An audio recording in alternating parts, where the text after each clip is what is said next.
The conclusion is a little bit different from the introduction because the introduction is meant to open the essay, whereas the conclusion is meant to close the essay and summarize your main ideas and also give your opinion. So let's have a look at a high-level conclusion. In conclusion, guys, whenever you write your conclusion for writing task 2, you can just say in conclusion. You don't have to use some amazing, fancy, awesome way to start. Just say in conclusion. So, in conclusion, the issue of whether school uniforms should be compulsory has strong arguments on both sides. So this sentence here is just something about the topic. We're saying school uniforms should be compulsory.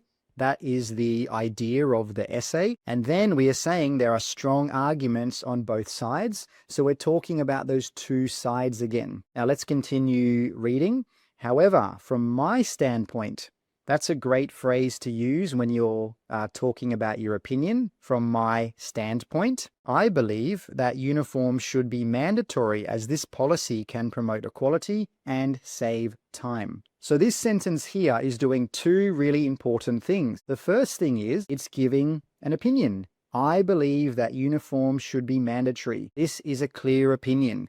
To get a high band score in task response, you need to make your position clear. And that's what we've done here in the conclusion. And remember, we also did it in the introduction. And then after that, we say this policy can promote equality and it can save time. So these two things here are our main ideas: equality and save time. Because remember, the conclusion is there to summarize your ideas. It's not there to give more new information. So when you do write your conclusion, just summarize your ideas. And a lot of the time you can just do it in a word or two words. So for example, equality, that's one word. Save time, that's two words.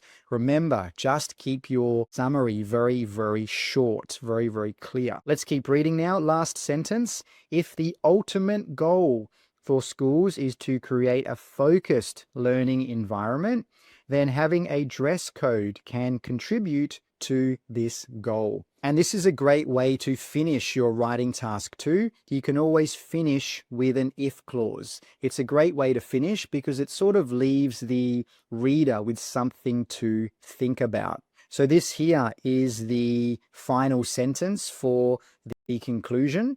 Alternatively, instead of using an if clause, you could say should. So you could give a recommendation about what you think should happen with or in regards to this topic. So as you can see, this conclusion is not long, but it's not short. It's just got 3 sentences and there's no extra information. That's one thing that students often do with conclusions. They add new information, they add extra information, but this is not necessary. Just have your opinion and very briefly, very quickly summarize your main points.